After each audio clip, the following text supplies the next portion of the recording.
Well, hello there. I'm back.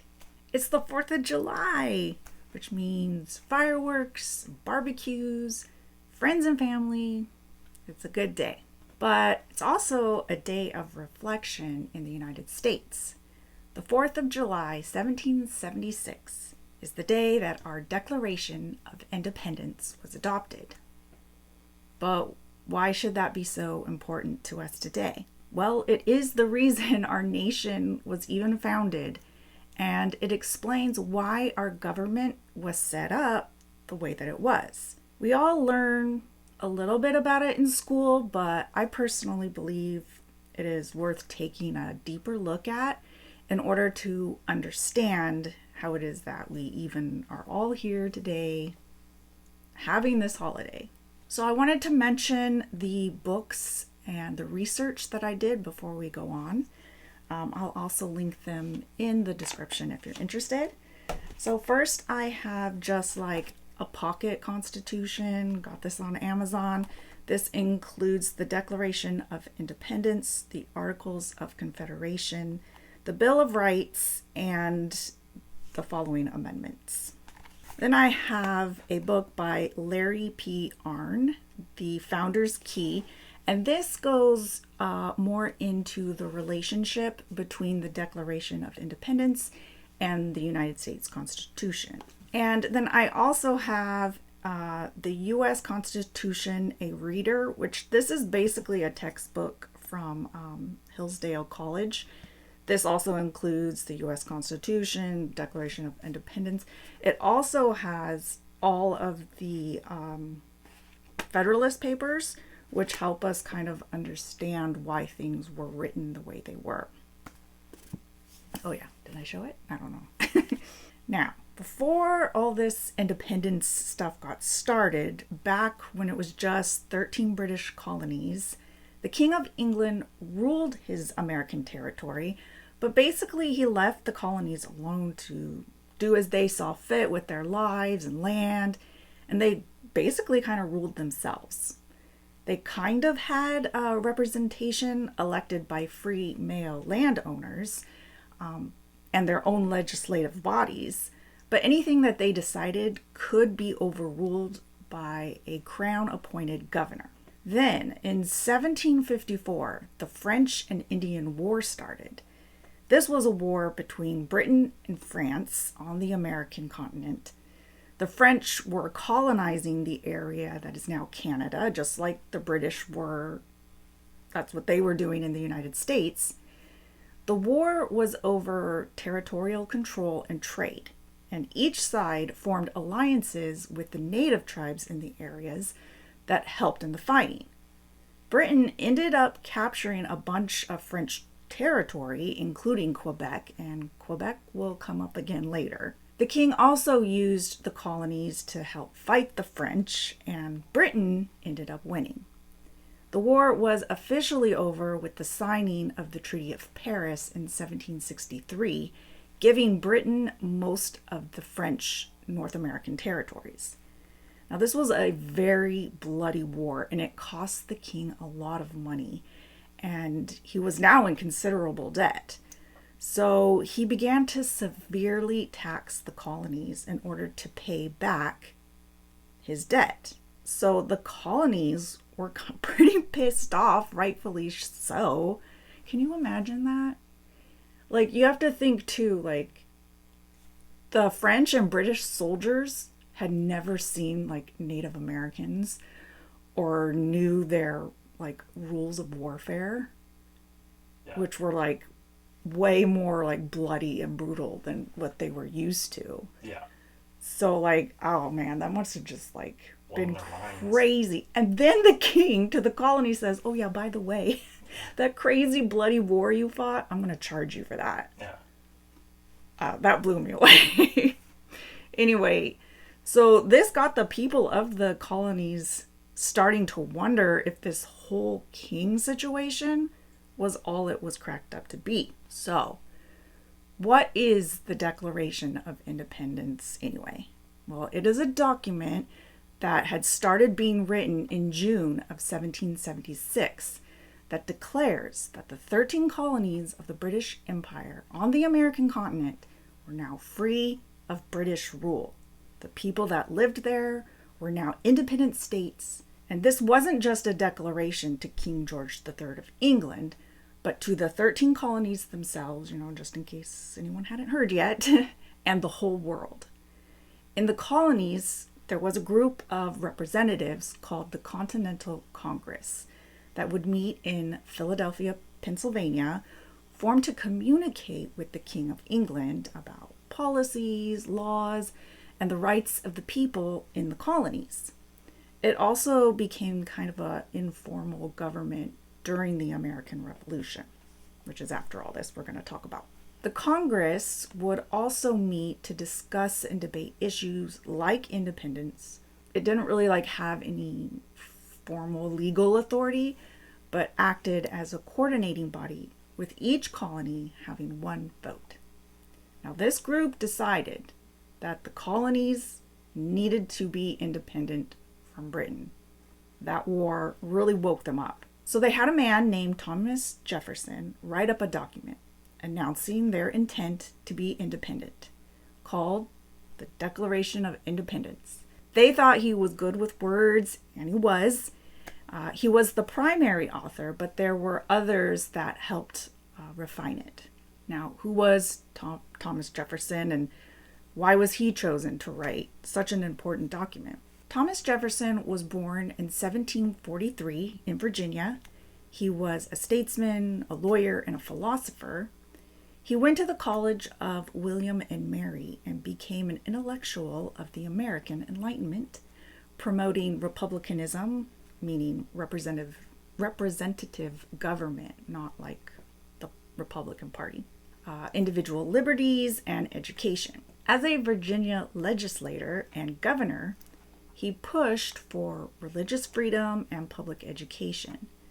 Jefferson's eloquence, legal expertise, and deep commitment to the ideals of liberty made him a prominent voice in the Continental Congress, where he became a key figure in the push for independence from Britain. Jefferson was chosen to write the Declaration of Independence because of his reputation as a skilled writer and his ability to articulate the colony's grievances against British rule, and because of his prior writings, which showed his ability to blend legal reasoning with persuasive language.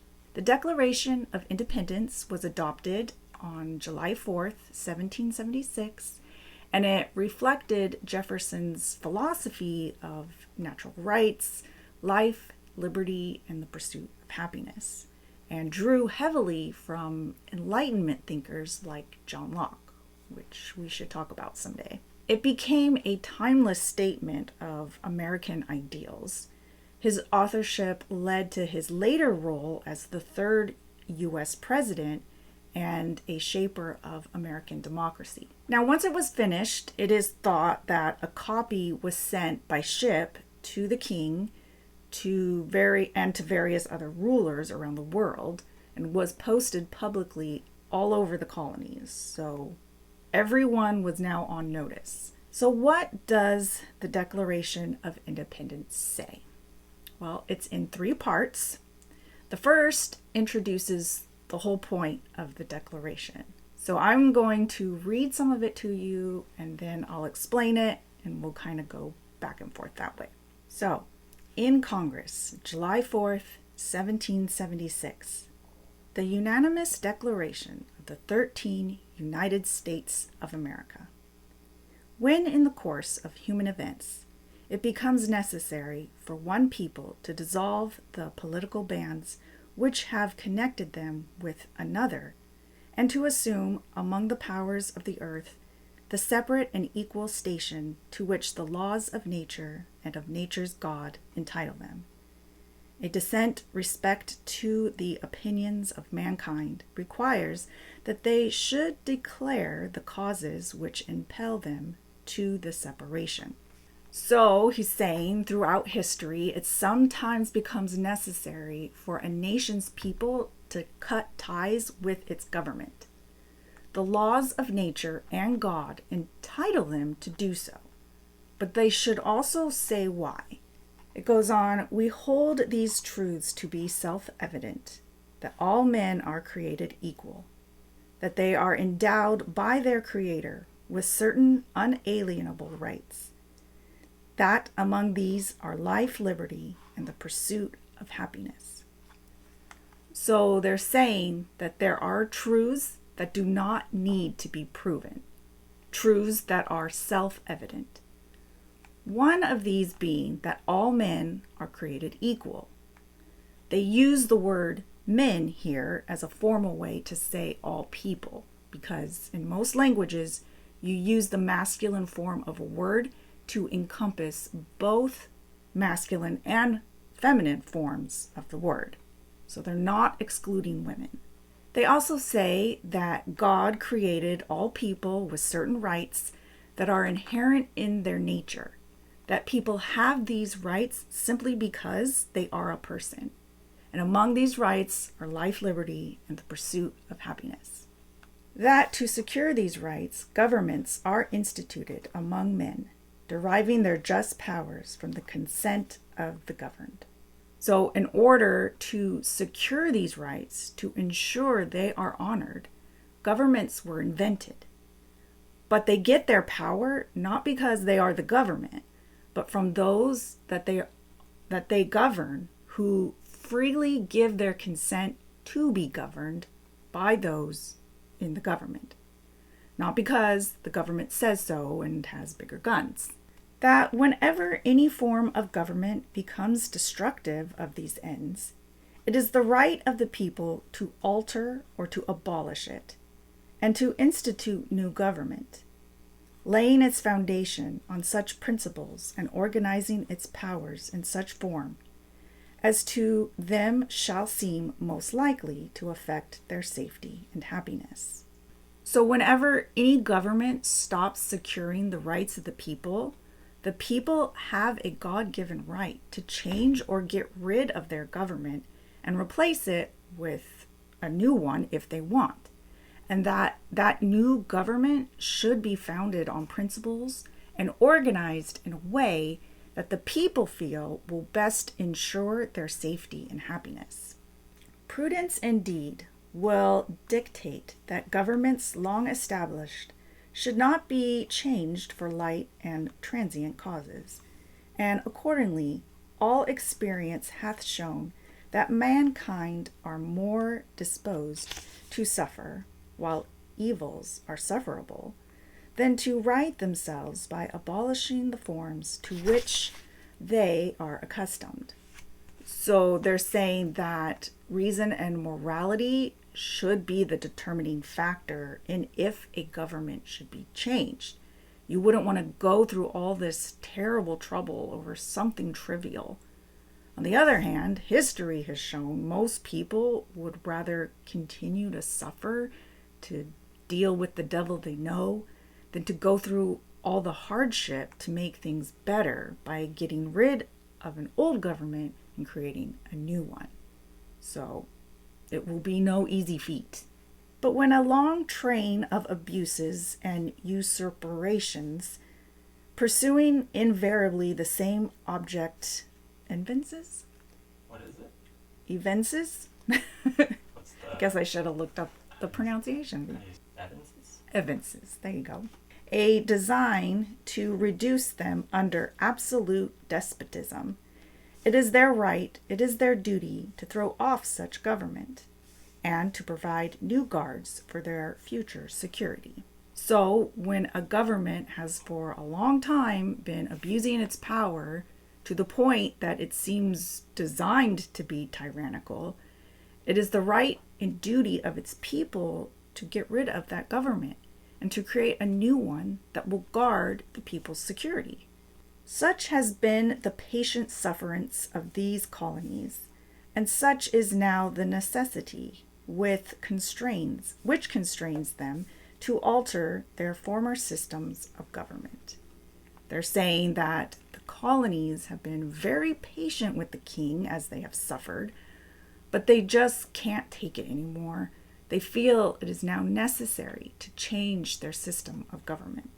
The history of the present King of Great Britain is a history of repeated injuries and usurpations, all having in direct object the establishment of an absolute tyranny over these states. To prove this, let facts be submitted to a candid world. So they're saying that the history of the current King of Great Britain is a history of injustice and is now considered to have established a tyranny over the colonies. And they have proof. So here is where we get to the reasons for the Declaration of Independence and why they want to separate from Great Britain. They present a list of grievances, and they have a lot of them. He has refused his assent to laws, the most wholesome and necessary for the public good. So this means that the king has rejected or withheld his approval for colonial laws that the colonists believed were essential for their well-being of their communities. The colonists saw these laws as critical for maintaining order and promoting the public good, but the king's refusal to approve them was viewed as an overreach of his authority and a denial of their right to self-governance. He has forbidden his governors to pass laws of immediate and pressing importance, unless suspended in their operations, till his assent should be obtained, and when so suspended, he has utterly neglected to attend to them. So this means that the king prohibited the colonial governors for enacting urgent and necessary laws without his approval. These laws were critical to the colonists for addressing immediate needs. So when these laws were delayed because they were pending the king's approval, which took months because they had to cross the Atlantic, let the king know, and then come back across the Atlantic to let the colonies know, which, took months, and he often ignored or failed to respond altogether. It would leave the colonies without the ability to address pressing issues. This was seen as an abuse of power and a hindrance to the colonies' ability to govern themselves effectively. He has refused to pass other laws for the accommodation of large districts of people, unless those people would relinquish the right of representation in the legislature, a right inestimable and to them and formidable to tyrants only. So this is saying that the king blocked the passage of laws needed to support or benefit large groups of colonists unless they agreed to give up their right to representation in their own legislative bodies. The colonists viewed this right to representation as invaluable and essential to their freedom, believing it was only threatening to oppressive rulers. This action was seen as an attempt to coerce the colonies into surrendering a fundamental democratic principle. He has called together legislative bodies at places unusual, uncomfortable, and distant from the depository of their public records, for the sole purpose of fatiguing them into compliance with his measures. So this is saying that the king deliberately summoned colonial legislative bodies to meet in inconvenient, unfamiliar, or remote locations far from where their public records were stored. And this made it difficult for legislators to access necessary documents and conduct business effectively. The colonists believed this was done intentionally to exhaust or frustrate them into agreeing with the king's policies, to make it too much trouble to work with him. It would be easier to just immediately give in to what he wanted. This was viewed as a manipulative tactic to undermine their ability to govern themselves. He has dissolved representative houses repeatedly, for opposing with manly firmness his invasions on the rights of the people. So this means that the king repeatedly disbanded or shut down colonial legislative bodies because they resisted his encroachments on the people's rights. These legislative bodies were elected to represent the colonists, and their disbanding was seen as an attack on the people's right to self-governance.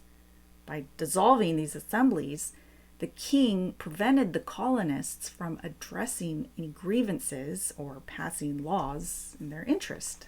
He has refused for a long time after such dissolutions to cause others to be elected, whereby the legislative powers, incapable of annihilation, have returned to the people at large for their exercise.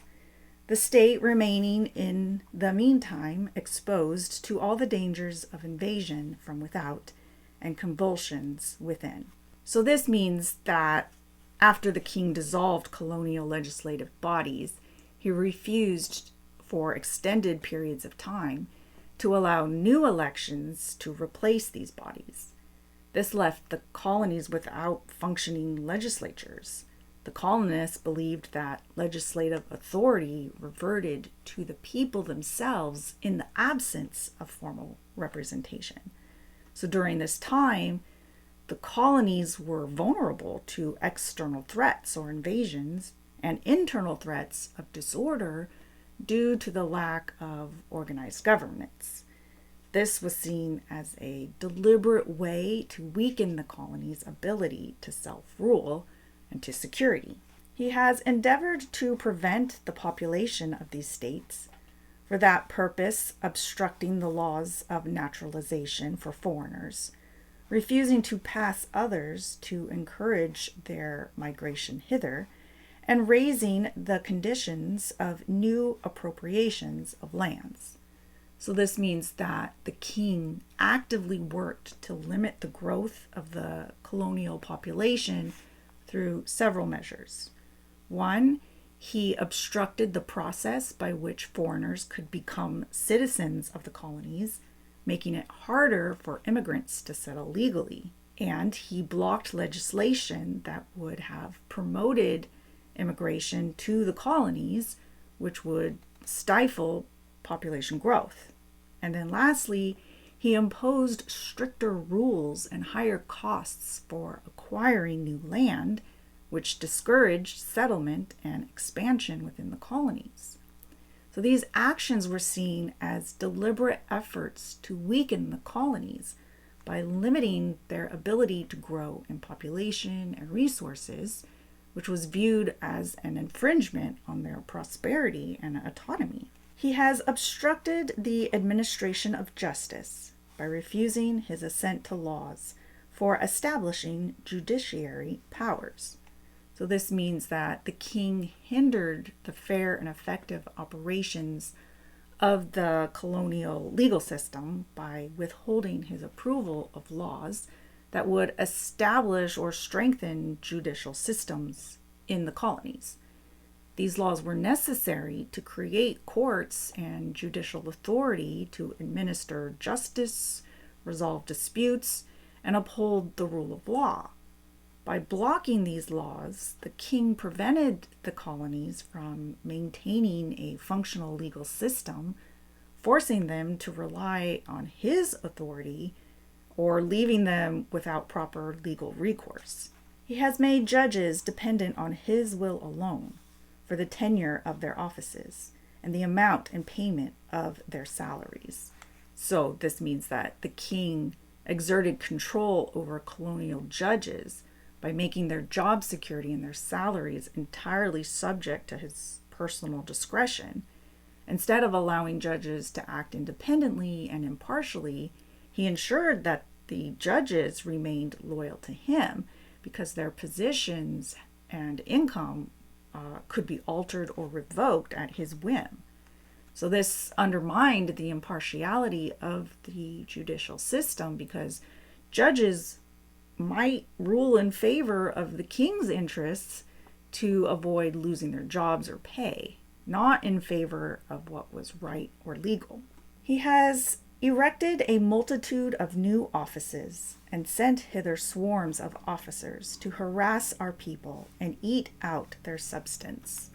So this means that the king created numerous new bureaucratic positions and dispatched a large number of officials to the colonies. These officers would harass the colonists through excessive regulation, enforcement, or interference in their daily lives, which also drained colonial resources by requiring the colonists to pay for their salaries and upkeep through taxes. And this was viewed as an oppressive tactic to control and exploit the colonies. He has kept among us, in times of peace, standing armies without the consent of our legislatures. So this is saying that the king maintained permanent military forces in the colonies even during peacetime without the approval of the colonial legislatures. The colonists viewed this as an imposition because they had no say in the presence of these troops, which were often used to enforce British authority and intimidated the people. He has affected to render the military independent and superior to civil power. So that means that the king deliberately made the military operate independently of and with greater authority than civilian government in the colonies. By doing this, he undermined the principle that civilian authorities, such as colonial legislatures or elected officials, should control and oversee the military. Instead, the military was given unchecked power, often used to enforce British policies and suppress colonial resistance, and this was viewed as a tyrannical act. He has combined with others to subject us to a jurisdiction foreign to our Constitution and unacknowledged by our laws, giving his assent to their acts of pretended legislation. So this means that the king conspired with others, primarily the British Parliament, to impose authority on the colonies that was inconsistent with their own legal system and laws. The colonists did not accept Parliament's right to govern them. They believed their own laws established their autonomy. The king's approval of Parliament's laws, which the colonists viewed as illegitimate, was seen as a betrayal of their rights to self-governance. This grievance shows that the colonists their belief that they were being subjected to unjust external rule. For quartering large bodies of armed troops among us. So this refers to the king's practice of forcing the colonists to house and provide for British soldiers in their homes and communities, often without their consent.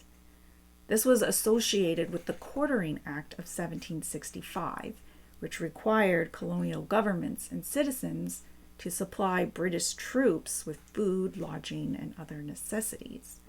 The colonists viewed this as an invasion of their privacy, a burden on their resources, and a means of enforcing British control through military presence. For protecting them by a mock trial from punishment for any murders which they should commit on the inhabitants of these states. So this is accusing the king of protecting British soldiers or officials from accountability for serious crimes, such as murdering colonists, by subjecting them to sham or unfair trials.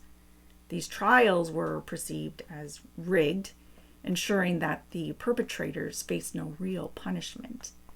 This grievance likely refers to incidents where British troops, such as those involved in the Boston Massacre of 1770, were tried under biased conditions, often under British rather than colonial jurisdiction.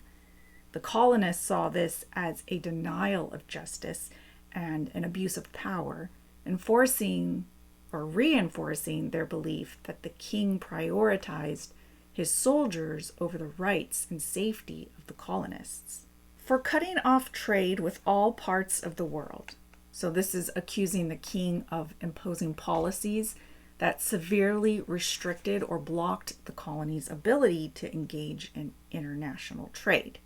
This limited colonial commerce with foreign nations and funneled trade through British control. So by cutting off access to global markets, the king stifled the colony's economic growth and autonomy because it forced them to rely on Britain. The colonists viewed this as an unjust attempt to weaken their economy and maintain dominance over them. For imposing taxes on us without our consent. So this is a big one. It refers to the British government, with the king's approval, levying taxes on the colonies without the agreement or representation of the colonists in the decision-making process. The colonists believed that only their elected representatives had the right to tax them, a principle that is rooted in no taxation without representation. This lack of consent was seen as a violation of their rights as British subjects and a key example of tyrannical overreach. For depriving us, in many cases, of the benefits of trial by jury. So this accuses the king of denying colonists their right to a trial by jury, a fundamental legal protection they considered essential to justice and liberty. This grievance likely refers to instances where British authorities bypassed colonial courts, such as in cases involving the enforcement of trade laws or other British regulations, and instead subjected colonists to trials in jurisdictions controlled by the crown. These courts often were presided over by British appointed judges, and we know how they feel about the king, and without local juries. They were seen as biased and unfair. The denial of jury by trials was viewed as a violation of the colonists' rights as English subjects, undermining their ability to receive impartial justice. For transporting us beyond seas to be tried for pretended offenses. So this grievance is criticizing the practice of sending American colonists across the Atlantic Ocean to England for trials on alleged crimes. This was seen as a violation of their rights because it denied them local trials by their peers, which was a fundamental principle of English law. The term pretended offenses suggests that the colonists believed the charges against them were often fabricated or exaggerated or unjust. And these could include acts of resistance against British policies like protests. The colonists viewed as legitimate responses to oppressive laws, but which the British authorities treated as criminal. This grievance reflects the colonists' frustration with the lack of fair judicial process. Being tried far away from home made it difficult for defendants to access witnesses, evidence, or local support, and it undermined their right to a fair trial. For abolishing the free system of English laws in a neighboring province, establishing therein an arbitrary government, and enlarging its boundaries so as to render it at once an example and fit instrument for introducing the same absolute rule into these colonies. So this grievance is against the king's policies towards Quebec. So Quebec is back in the picture. This points to the Quebec Act, which granted Quebec a civil law system based on French legal traditions because those people were French. The colonists, who valued English common law, saw this as undermining the free English legal system. The Quebec Act established a non-elected government in Quebec with a governor and appointed council instead of an elected assembly. The colonists feared this was setting a precedent for stripping their own colonies of democratic governance. The Quebec Act also expanded Quebec's boundaries to include territories south of the Great Lakes, including parts of present-day Ohio, Illinois, Indiana, Michigan, and Wisconsin, lands claimed by some of the American colonies. The colonists saw this as a move to limit their westward expansion, which was something they wanted. The colonists also feared the Quebec Act was a deliberate model for imposing similar authoritarian rule on their own colonies, threatening their liberties and self-governance. This grievance reflects the colonists' suspicion that the British Crown was using Quebec as a testing ground for centralized control to suppress colonial autonomy. For taking away our charters, abolishing our most valuable laws, and altering fundamentally the forms of our governments. So this is a grievance against the British Crown, accusing it of undermining their established, agreed upon systems of self-governance. The colonists had charters allowing them to govern the colonies a certain way. Colonial charters were legal documents that were granted by the Crown that outlined a colony's rights, privileges, and governance structure, functioning kind of like a constitution. The colonists believed the British government was violating or revoking these charters through actions like the Massachusetts Government Act of 1774, which altered the Massachusetts Charter by restricting town meetings and giving the royal governor more control. This was seen as stripping colonies of their agreements with the Crown. The British Parliament passed laws that nullified or overrode colonial legislation. The colonists valued laws passed by their own assemblies, which they saw as expressions of their right to self-governance. Some British actions were perceived as abolishing these laws by imposing centralized control and limiting colonial autonomy. This also points to Britain's efforts to restructure colonial governments in ways that reduced local control. For example, the Massachusetts Government Act replaced elected officials with Crown appointees and curtailed democratic processes. Such changes were seen as fundamentally transforming the colony's governments from representative systems to more authoritarian ones. So this grievance highlights the colonists' belief that the British Crown was systematically dismantling their rights to self-governance, which they considered guaranteed under their charters and English law. These actions fueled the argument that the Crown was attempting to impose absolute rule. For suspending our own legislatures and declaring themselves invested with power to legislate for us in all cases whatsoever. So this refers to a major grievance of the American colonists against the British Crown, accusing it of undermining colonial self-governance and asserting absolute legislative authority.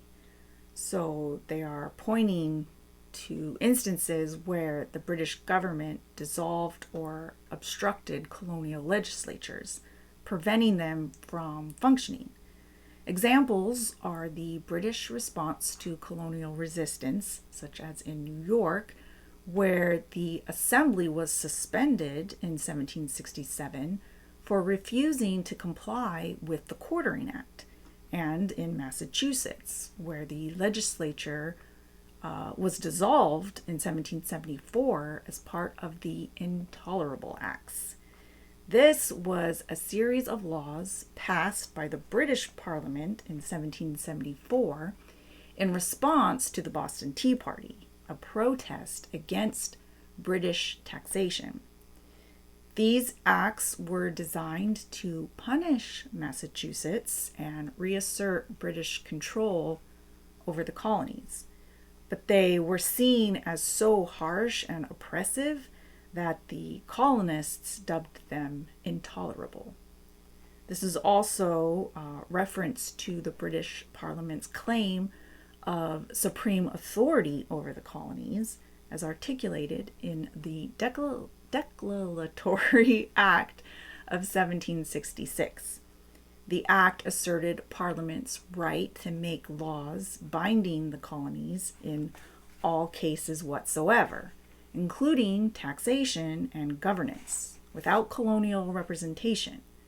The colonists viewed this as a violation of their rights as English, who were entitled to representation in the body making their laws. So this grievance shows the colonists' belief that the British Crown and Parliament were systematically stripping them of their legislative autonomy and imposing centralized, unrepresentative control. He has abdicated government here by declaring us out of his protection and waging war against us. He has plundered our seas, ravaged our coasts, burnt our towns, and destroyed the lives of our people. So this one accuses the king of effectively abandoning his role as a legitimate ruler of the American colonies and threatening them as enemies rather than subjects. It's saying that by the king failing to uphold the rights and protections owed to the colonists as British subjects, he has effectively forfeited his authority over them.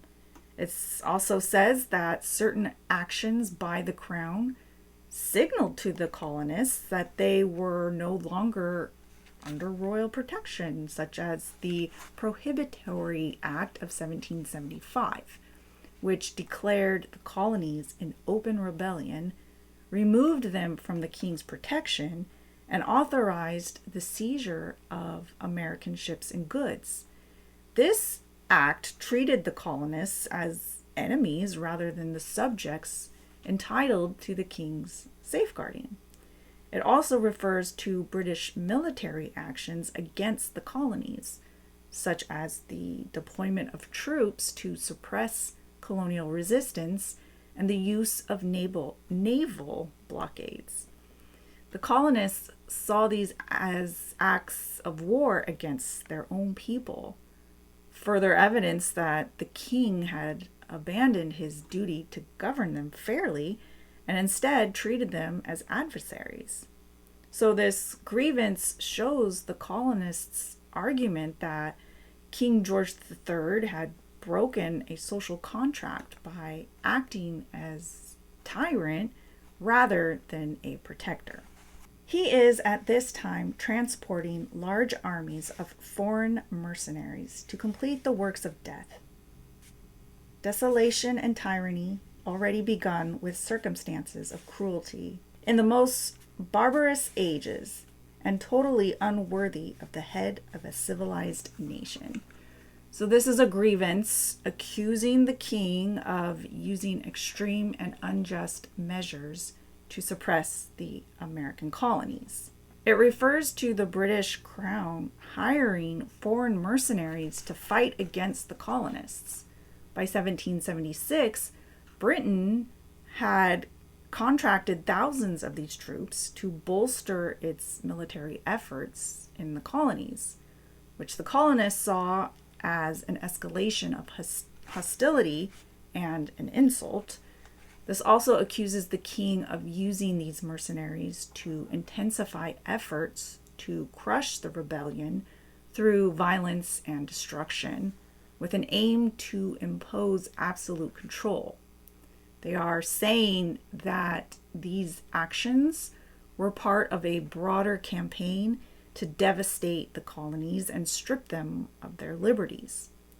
The colonists also are pointing to prior British actions, such as the harsh measures of the Intolerable Acts, military engagements, and naval blockades, as cruel and deceitful.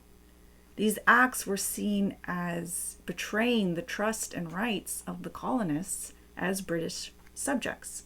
This compares the king's actions as atrocities of the most uncivilized, emphasizing the colonists' view that such measures were extreme and inhumane, far beyond what was acceptable in governance.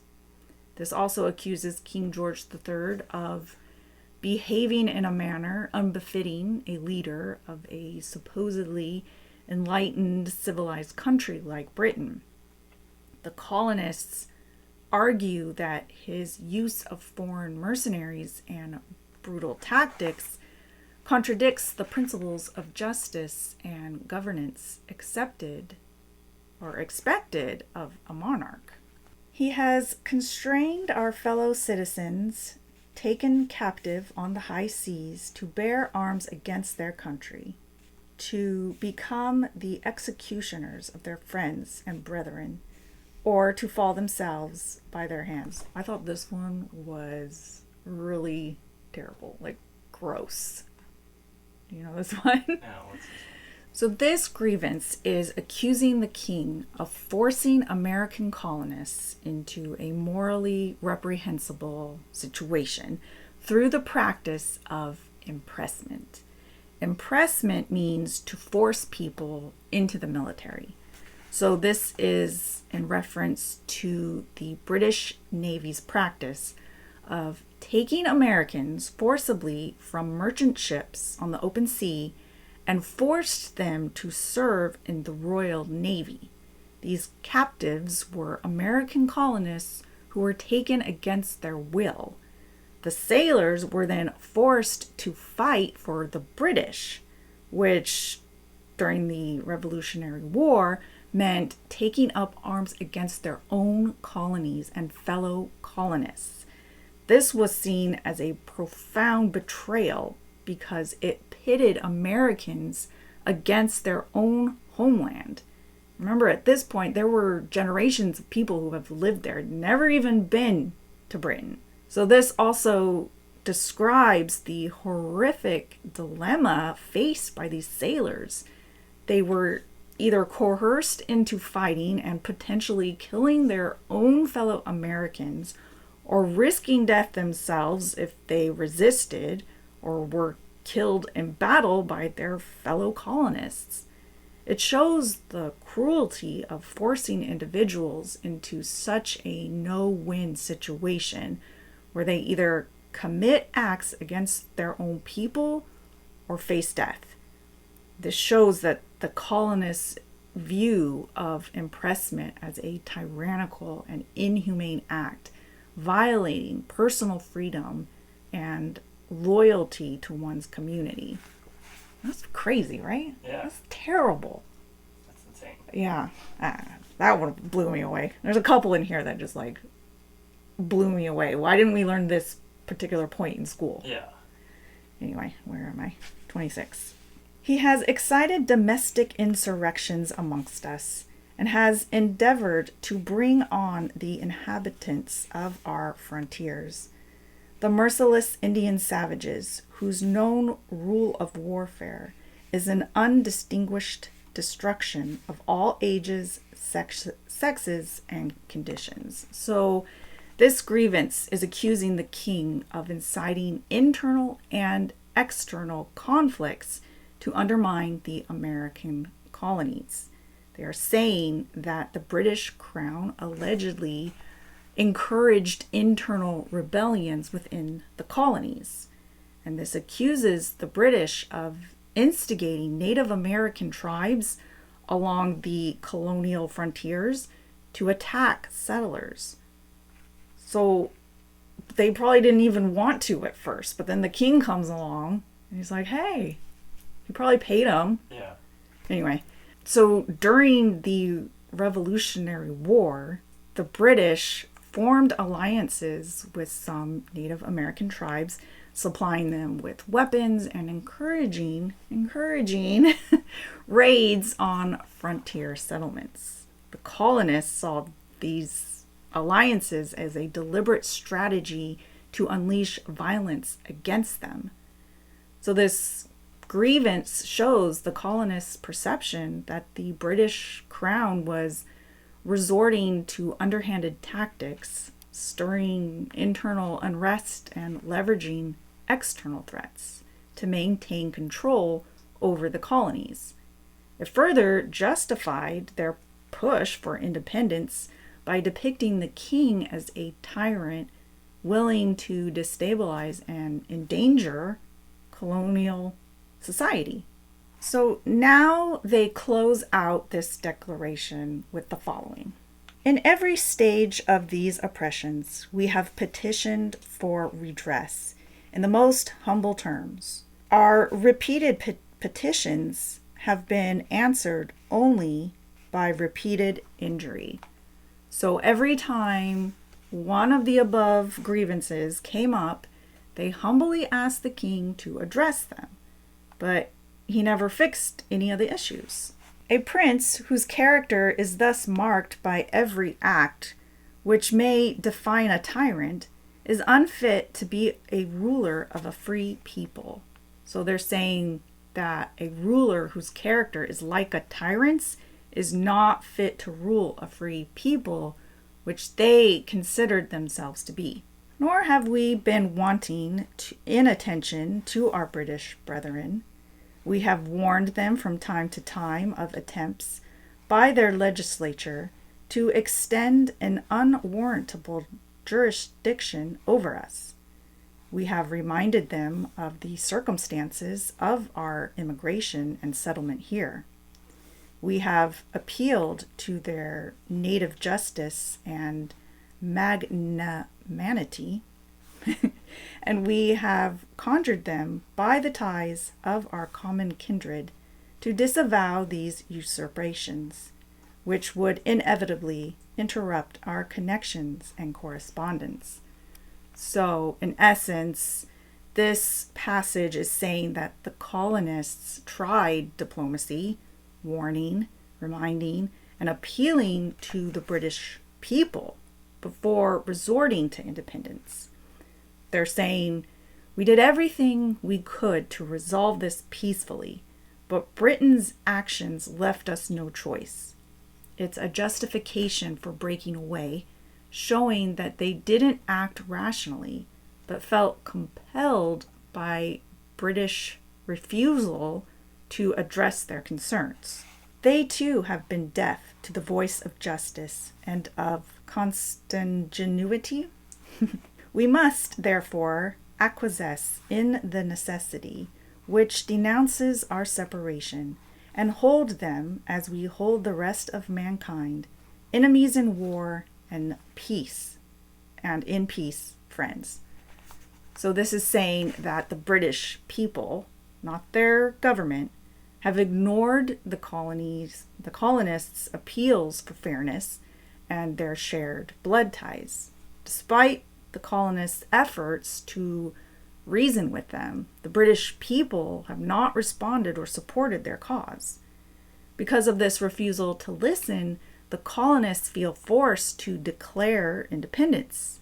The necessity is the unavoidable reality that Britain's actions, imposing unjust laws and ignoring pleas, have made separation the only option. They are announcing a formal break.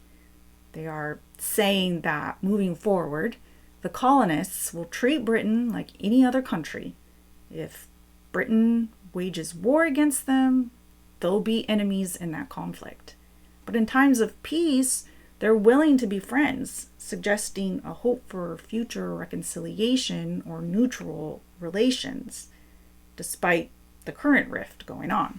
We, therefore, the representatives of the United States of America, in General Congress, assembled, appealing to the Supreme Judge of the world for the rectitude of our intentions do, in the name and by the authority of the good people of these colonies, solemnly publish and declare that these united colonies are and of right ought to be free and independent states, that they are absolved from all allegiance to the British Crown, and that all political connections between them and the state of Great Britain is and ought to be totally dissolved, and that as free and independent states they have full power to levy war, conclude peace, contract alliances, establish commerce, and do all other acts and things which independent states may of right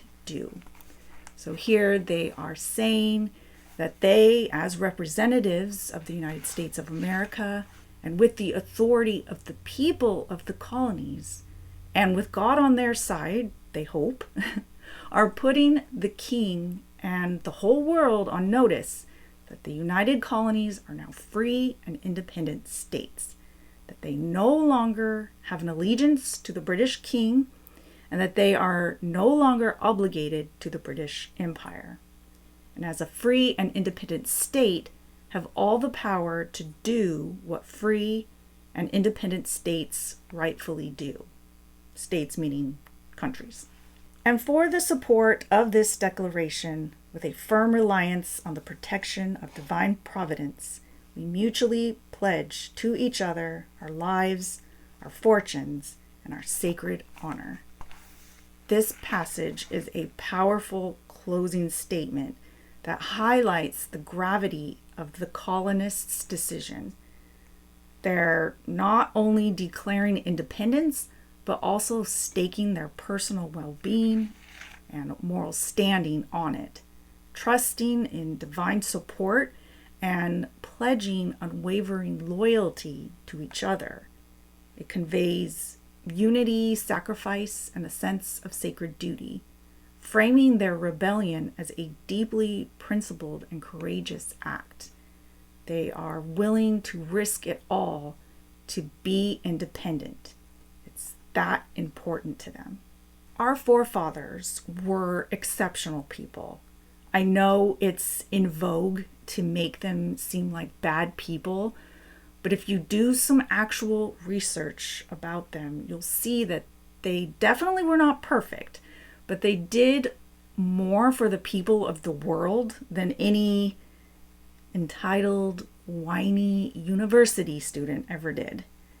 There is some great information on this through Hillsdale College online courses, which are free, and I will link in the description. And we're not sponsored. There's no connection. That was just something I personally did to prepare for this video. So that was the Declaration of Independence, point by point. I wish schools went through this document in such detail. I also hope that Americans take this holiday to think about what this day actually means, the sacrifices that were and are being made for us, as we all gobble down our hamburgers and our hot dogs and watch fireworks, which are meant to remind us of the cannon fire and blasts that the men that fought the American Revolution had to hear while fighting on those battlefields. I hope we think about those that are not at home right now enjoying this day, also what our individual responsibilities are in keeping this country free. We can't just leave it up to a few, if you want to keep what we have. So yeah, again, I will link all the research materials I used in the description if you want to maybe take on some of that responsibility. It starts with educating yourself. So yeah, let me know if you liked this video, if you like this deep dive on this. It helps me know what kind of videos to make, what I should be doing on this channel. And I will see you in the next one. Bye. Such as a Virginia I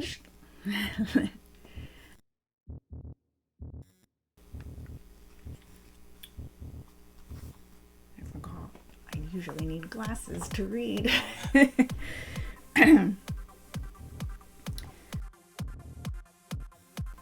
So this means that the king dissolved colonial legislative bodies, and he refused to, for extended periods of time, to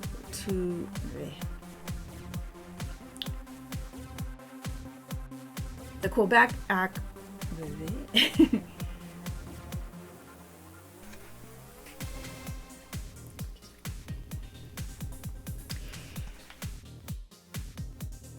Desolation and tyranny already begun with circumstances of cruelty and perfidy. Scarce. Oh my god. This is hard without my glasses.